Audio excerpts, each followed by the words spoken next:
We got breaking news, and this is not a drill. Carlos Correa would now be a New York Met. Yes, I know. New York and Correa has reached a 12-year, $315 million deal late Tuesday night. If you remember, the San Francisco Giants, who had previously agreed to a $350 million deal with the big-time free agent, that is now a thing of the past. Apparently, a few hiccups that delayed his introductory press conference that had been planned for yesterday, but that was postponed because of a medical concern that came to light during the physical. So he decided to take his talents to Queens, I guess. Steve Cohen continues to show that he's not scared to shell out the money this offseason. We're the latest piece there, heading to NY, able to keep some of his own, by the way, in Brandon Nimmo and his closer in Edwin Diaz, but replacing Jacob deGrom there with Justin Verlander. But if you're taking a look at this list alone, the Mets have spent close to $800 million this offseason.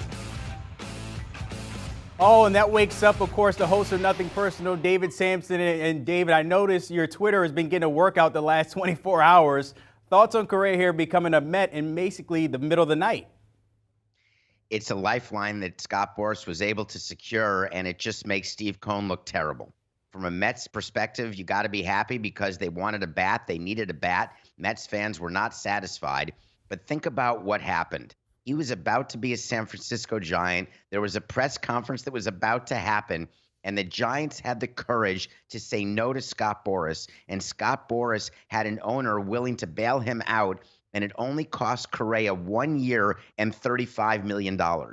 It is a Christmas miracle for Correa, and Mets fans don't care. They're ecstatic. Hey, this helps our team. Put Lindor and Correa next to each other. We're going to win a World Series. That is the goal. I love that goal. But wow, to turn around and take a player who there's obviously a issue with and to go 12 years, I can't wait to see the contract because I wonder whether there are certain outs that the Mets have. But if I know Scott Boras, those outs do not exist. Scott Boras winning yet again in the offseason. The Mets winning maybe the offseason, but in your words, are they satisfied yet? Are they done here with maybe shelling out the dough? Well, if you look at their team, I thought that the Mets were being super smart when they signed Verlander for 2 years. They bring in pitching. They re-signed Diaz. I was good with every one of their moves because they've got the financial might to be the Dodgers, where they could have a sustained run of 7, 8, or 9 NL East titles. They could get a World Series or 2 or 3 in that period.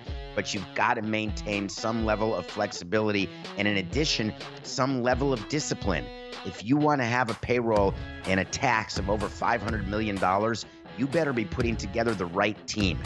Here's the problem. Steve Cohen walks into those owners' meetings like a persona non grata now because he's so far and above where every other team is that every team and every owner is gunning for the Mets, trying very hard to let anyone win a World Series other than Steve Cohen, because they don't want it to be that you have to outspend by this amount to get that World Series.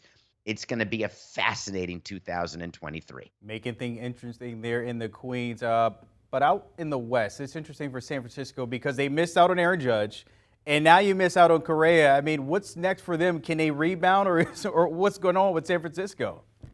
You know, they're going to have to do some sort of statement, right? Because they got played by Scott Boras not by Scott Boras. They got played by Aaron Judge and his negotiating team, where he wanted to stay in New York but used San Francisco to get the Yankees to go to 9 years.